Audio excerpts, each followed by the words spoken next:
जी हाँ, one shot video के साथ हम आ चुके हैं और आपके सारे चैप्टर, सारे क्या 2 ही चैप्टर है लेकिन उसके अंदर एक-एक चैप्टर के अंदर 4-4 सब टॉपिक हैं। तो वो सारे के सारे टॉपिक्स जो है एक वीडियो में वन शॉट रिवीजन के लिए मैं आ गई हूँ और कल के एग्जाम के लिए आपको कंप्लीटली प्रिपेयर करने के लिए मैं आ गई हूँ। इस पर्टिकुलर वन शॉट से आप समझिए आपका पूरा कल का कल क्वेश्चन पेपर जो है वो सॉल्व हो जाएगा। तो डेफिनिटली आपके लिए बहुत इंपॉर्टेंट होने वाला है। सारे टॉपिक एक ही वीडियो में कंप्लीटली हम जो है डिस्कस करने वाले हैं। तो शुरुआत करते हैं। तो हमारा सबसे पहला टॉपिक है कार्यलाई हिंदी। कार्यलाई हिंदी के अंदर हम कहते हैं कि कार्यलाई हिंदी क्यों इंपॉर्टेंट है। तो वहाँ से शुरुआत करते हैं। हिंदी भाषा भले ही हमारी राष्ट्रभाषा नहीं है, लेकिन एग्जामिनेशन में मत लेकर आना कि राष्ट्रभाषा है। राष्ट्र मतलब नेशनल नहीं है, हिंदी राष्ट्रभाषा नहीं है, लेकिन एक ऑफिशियल लैंग्वेज है और ऑफिशियल लैंग्वेज का क्या कहते हैं कॉन्स्टिट्यूशन में जो ट्रांसलेशन लिखा हुआ है वो राजभाषा के रूप में लिखा है, ठीक है। राजभाषा मतलब ऑफिशियल काम-काजों में यूज़ होने होगी, ठीक है। तो ऑफिशियल भाषा बनने के बाद जो है ये क्या कहते हैं बहुत ज़्यादा यूज़फुल हो गई है। आई होप आपको दिख रहा हो क्लियरली क्योंकि ठीक है, नोट्स में आपको जो है पूरा रिवीजन करवाऊँगी। राजभाषा बनकर रह गई है। साहित्यिक हिंदी में साहित्यिक हिंदी जो है अलग होती है, ठीक है। ऑफ कोर्स सी बात है कि देखिए साहित्यिक हिंदी में आप बहुत सारे अलंकार इसका उसका उपयोग करते हो, लेकिन कार्यलाई हिंदी में ना अलंकारों की गूंज है, ना ही मुहावरों का शोर है। तो बेसिकली इतना ज़्यादा भी आपको वो नहीं होना है, सिंपल सी आप लिख सकते हो, कोई दिक्कत नहीं है। सीधी सपाट भाषा, सरल संपूर्ण भाषा है, ठीक है? और यहाँ व्याकरणिक जो है अनुशासन मतलब यहाँ पर आपको क्या करना है व्याकरणिक तो यूज़ करना ही है, कर्मवाच्य पे आपको ध्यान देना है, ठीक है? हर चीज़ क्या होगी भाषा में, भाषा व्यक्तिगत ना होकर ये इंपॉर्टेंट है, व्यक्तिगत यानी पर्सनल ना होकर ये वस्तुगत है, ठीक है? ठीक है? इसमें क्या होगा भावनाओं और संवेदनाओं की यहाँ कोई स्थान नहीं है, मतलब इसमें आप क्या कहते हैं अपना आप कैसा फ़ील कर रहे हो ये सब नहीं बताओगे, ठीक है? अपने जो है तथ्य की सीधी सपाट शैली में कहना ही एकमात्र उद्देश्य होता है। अब चाहे केंद्र हो, चाहे राज्य हो मतलब चाहे सेंट्रल हो, चाहे स्टेट हो, हर गवर्नमेंट यही भाषा का यूज़ करती है ऑफिशियल पर्पसेस के लिए। तो सरकार की नीति की व्याख्या के लिए और सारे कार्यों के करने के लिए यही भाषा का प्रयोग किया जाता है। तो ये भाषा आपको क्लियर हो चुका है। देखिए डिटेल एक्सप्लेनेशन मैं इस वीडियो के सब वीडियोस के डाल चुकी हूँ, प्लेलिस्ट अपलोड कर चुकी हूँ। मैं जो है क्या कहते हैं डिस्क्रिप्शन बॉक्स में अपलोड कर दूँगी, आप वहाँ से चेक कर सकते हैं। तो डेफिनेट सी बात है, बट इस वीडियो में क्या कहते हैं सिर्फ हम वन शॉट रिवीजन करने वाले हैं, तो हम थोड़ा ब्रीफ रहेंगे, ठीक है? तो अब इसमें केंद्र और राज्य सरकार में इसमें प्रयोग होता है, कार्य में इसमें प्रयोग होता है, ये आपको जो है समझ में आ गया हो, ठीक है? इसमें पत्रों का भी प्रयोग होता है, अर्ध सरकारी पत्र हो गया, इसमें बहुत सारी चीज़ें होती है, आप लिख सकते हो सरकारी निर्णय, प्रेस नोट, प्रेस विज्ञप्ति, ये सब चीज़ों का इसमें प्रयोग होता है। सरकारी पत्राचार का प्रयोजन होना, ये सब चीज़ें इसमें होती है। इसके अलावा सबसे इंपॉर्टेंट चीज़ विशेषताएँ कुछ इस प्रकार है कि औपचारिकता होगी इसमें, ये आपको मेंशन करना है, भाषा में सरलता होगी, बिल्कुल सिंप्लिसिटी, सहजता होगी, ठीक है? लेखन की निश्चित प्रति मतलब एक लेखन का जो तरीका रहेगा बिल्कुल आपको बोलते हैं ना फॉर्मेट याद करो, तो फॉर्मेट इसलिए याद करवाते हैं क्योंकि इसका एक पर्टिकुलर फॉर्मेट होता है। संक्षिप्तता मतलब आपको बिल्कुल जो है क्या कहते हैं, एक बिल्कुल ज़्यादा बड़ा-चौड़ा करके नहीं लिखना है, संक्षिप्त तरीके से अपनी भाषा को लिखना है और तथ्यनिष्ठता मतलब सही तथ्यों का मेंशन करना है और रिकॉर्ड सही होना चाहिए और विषय प्रधानता मतलब जो टॉपिक लिख रहे हो ना, वही टॉपिक से स्टिक रहना है, इसे हम कहते हैं विषय प्रधानता। उसके बाद क्रमबद्धता बहुत इंपॉर्टेंट है, मैं बता चुकी हूँ। कंसिस्टेंसी और मतलब पहले इंट्रोडक्शन, मेन बॉडी, कंक्लूजन उस तरीके से लिखना है। सुनिश्चित एवं रूढ़ भाषा शैली मतलब बहुत ही ज़्यादा आपको जो है भाषा का प्रयोग इस तरीके से करना है कि आप जो है सर्टेन हो, ऐसा नहीं कि अधूरा-अधूरा सा समझ में नहीं आ रहा है, कंप्लीट पूर्णता, संपूर्णता, स्पष्टता, सहजता ये सब इंपॉर्टेंट है। मोहक प्रभाव शैली, ठीक है? मोहक प्रभाव शैली आपको चाहिए।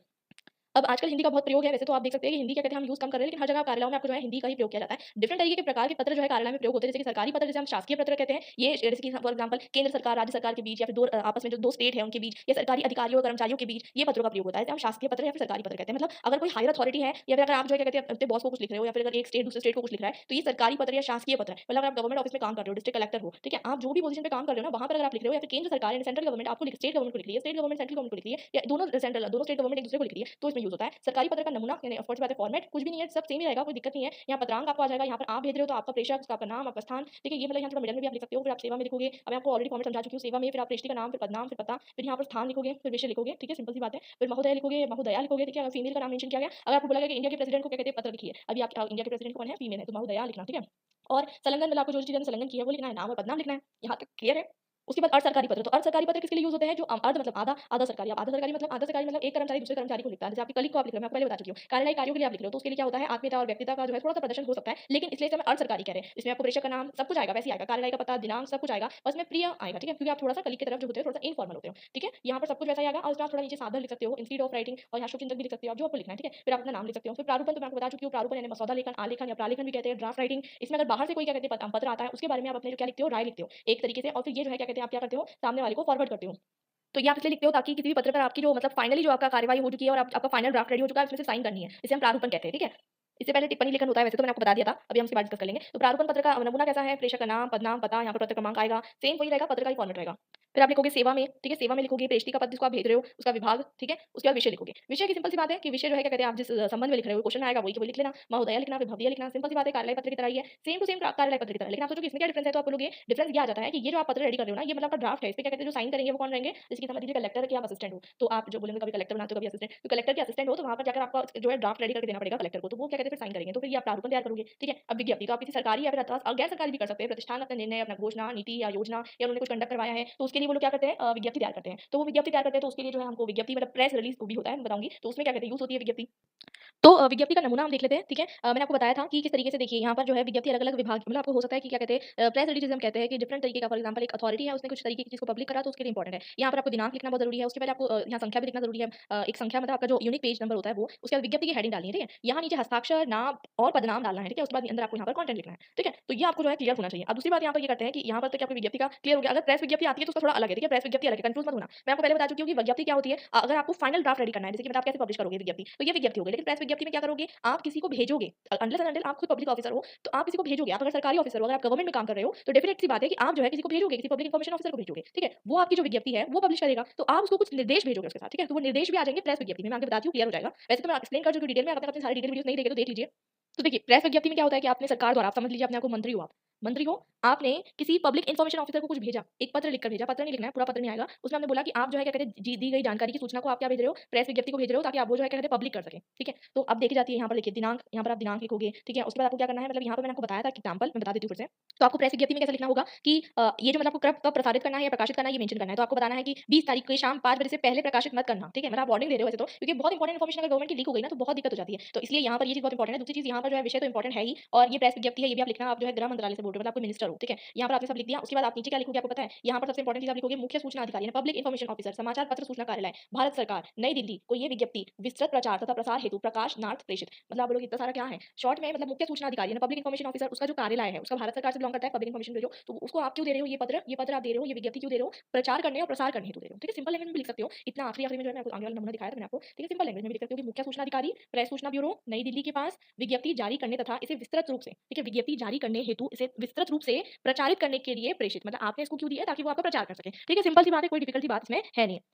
तो विज्ञप्ति क्लियर हो गई ना। अब प्रतिवेदन की बात कर लेते हैं। प्रतिवेदन का अर्थ होता है किसी घटना के बारे में आपको डिटेल रिपोर्ट देनी है, ठीक है? रिपोर्ट देनी है, डेफिनेट सी बात है कि अगर आप न्यूज़ रिपोर्टर हो तो वो अलग प्रतिवेदन होता है। लेकिन अगर कभी कमीशन बैठता है, कभी आयुक्त द्वारा कुछ लोगों को अपॉइंट किया जाता है कि आप जो है क्या कहते हैं प्रतिवेदन लिखिए, किसी बारे में डिटेल एनालिसिस किया जाता है, क्वेश्चनायर कंडक्ट किए जाते हैं, इंटरव्यूज होते हैं, उसके बाद किसी चीज़ का जो है कंक्लूजन निकाला जाता है, उसे प्रतिवेदन कहते हैं। और इसलिए हमारे देश में या विदेश में अनेक घटनाएं ऐसी होती रहती है, इसके बारे में विचार में हमें सोचने की जरूरत होती है, ठीक है? तो जांच पड़ताल करनी पड़ेगी। तो सरकार क्या करती है, उसके लिए कुछ तरीके की संस्था बना देती है, एजेंसी बना देती है, फिर नियुक्त कर देती है एक तरीके से कुछ व्यक्तियों को, जो कि क्या कहते हैं उस बारे में रिपोर्ट करेंगे, ठीक है? तो प्रस्तुत विवरण को ही प्रतिवेदन कहते हैं। तो ऐसे व्यक्ति या व्यक्तियों द्वारा प्रस्तुत विवरण जो कि किसी मैटर के ऊपर डिटेल में जो है क्या कहते हैं कि आपको बहुत पता है, मंडल रिपोर्ट, नेहरू रिपोर्ट, काका कालेकर कमीशन रिपोर्ट, सॉरी, जितने भी आप देखोगे कि यहाँ पर आपको देखने को मिलता है ना कि जो ओबीसी का रिजर्वेशन, मतलब रिजर्वेशंस के लिए जो भी मतलब हर काम के लिए, ऐसा नहीं है कि एक मतलब बना दी जाती है कमीशन, वो क्या करती है, तो फेमस कमीशन है, तो बेसिकली वो लोग एक रिपोर्ट सबमिट करती है, ठीक है? उदाहरण, दिल्ली की पूर्णवास बस्तियों में पहले हैजे के कारण किए गए सर्वेक्षण के संबंध प्रतिवेदन लिखो, ठीक है?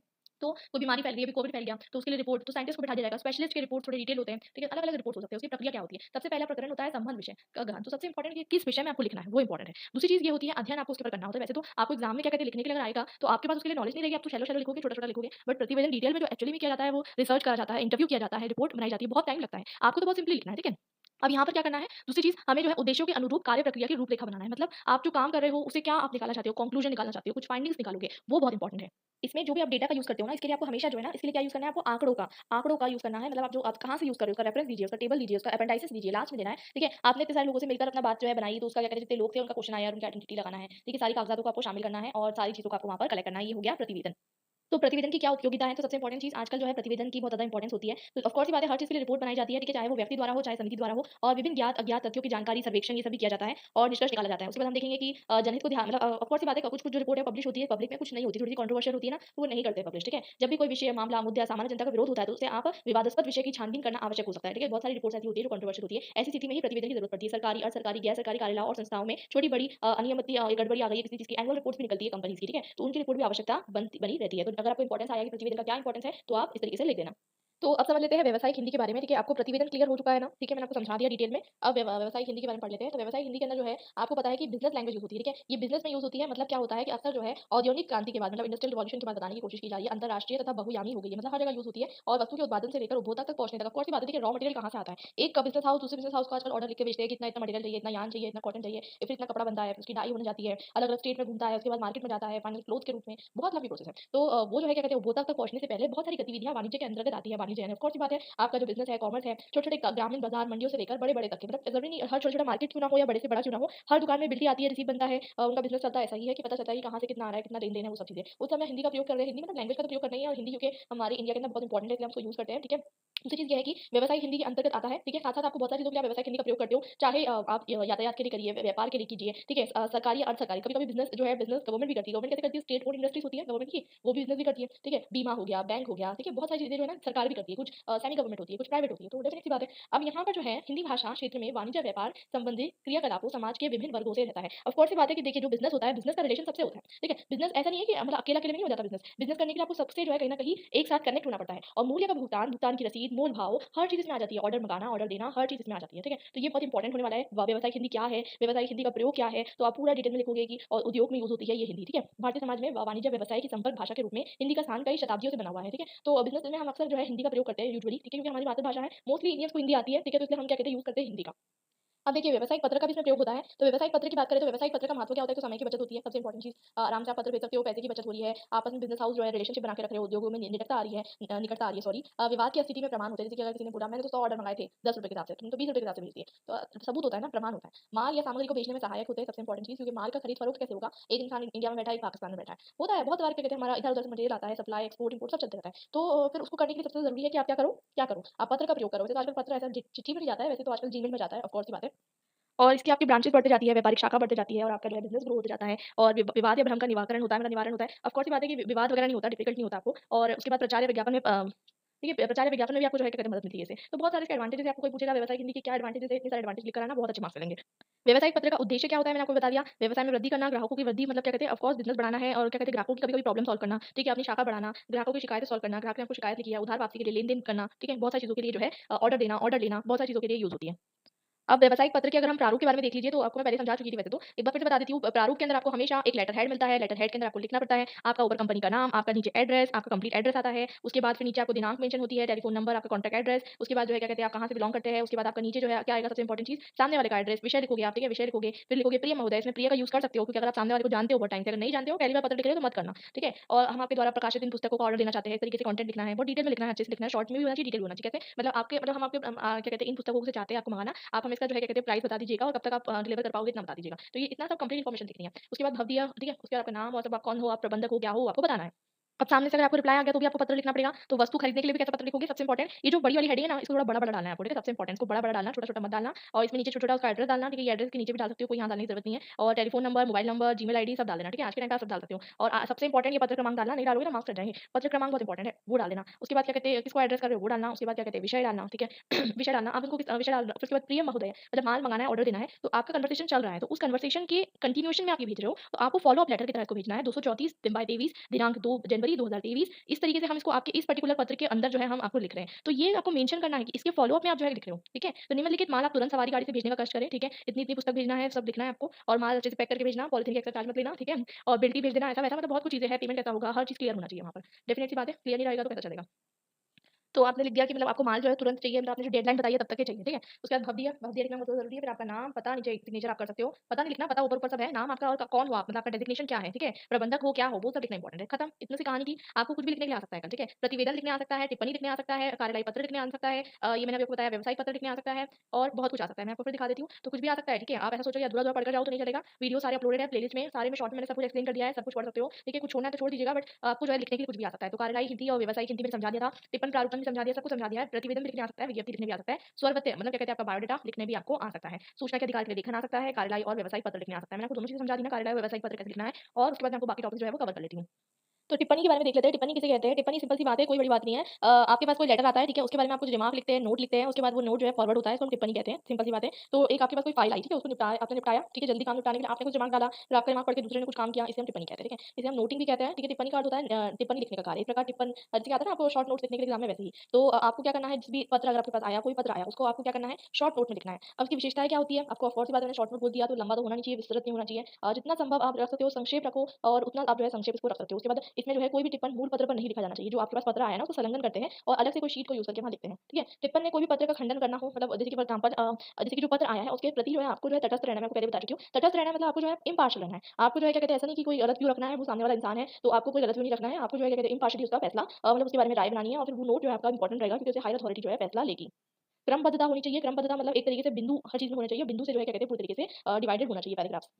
प्रभावात्मक शैली मतलब शैली बिल्कुल बोरिंग सी नहीं होना चाहिए कि भई ये क्या पढ़ रहे हैं, ऐसा नहीं, बिल्कुल शॉर्ट, स्वीट, पोलाइट, स्पष्ट और कंप्लीट शैली होनी चाहिए, ठीक है? लेखक की शैली इसलिए इंपॉर्टेंट है क्योंकि अधिकारी के निर्णय लेने में कोई विलंब ना हो। अधिकारी जो रहेगा मतलब आपसे जो हायर अथॉरिटी रहेगा वो उस लेटर को पढ़ेगा और उससे फैसला लेगा। तो देयर शुड बी नो मतलब अस्पष्टता नहीं होना चाहिए, कोई भी तरीके की क्लिष्टता नहीं होना चाहिए, कोई भी तरीके का जो कहते हैं ना हम डाउटफुलनेस नहीं होनी चाहिए। टिप्पणी लिखने के बहुत सारे मतलब प्रकार होते हैं, बट इतना आपको पढ़ने की ज़रूरत नहीं है वैसे तो प्रकार की ज़रूरत नहीं है, नहीं भी पढ़ो चलेगा। टिप्पण लेखन का उदाहरण तो आपको क्या कहते हैं आएगा कि स्कूल प्रधानाध्यापक ने राज्यसभा सचिवालय में सचिव को पत्र लिखकर इस तारीख को पत्र लिखा है और बताया है कि इस तरीके से मतलब आपको एक पत्र का जो है रेफरेंस दिया जाएगा। हमेशा ये पत्र के रेफरेंस पे लिखा जाएगा, ये बात ध्यान रखना। तो जो कार्यालय जिस कार्यालय का इंपॉर्टेंस है वो ऊपर लिखिए, उसका स्थान लिखिए, जैसे कि रक्षा मंत्रालय, जैसे कि फॉरेन मिनिस्ट्री, जैसे कि इंडिया की अगर होम मिनिस्ट्री, जो भी मेंशन करना है नीचे स्थान मेंशन करना है, यहाँ दिनांक का मेंशन ज़रूर करना है। दिनांक बहुत ज़रूरी है क्योंकि ये आपने कब लिखा है, फिर आपको पत्र संख्या तो बहुत ज़्यादा ज़रूरी है, ठीक है? हर जगह पत्र संख्या लिख कर आना, ठीक है?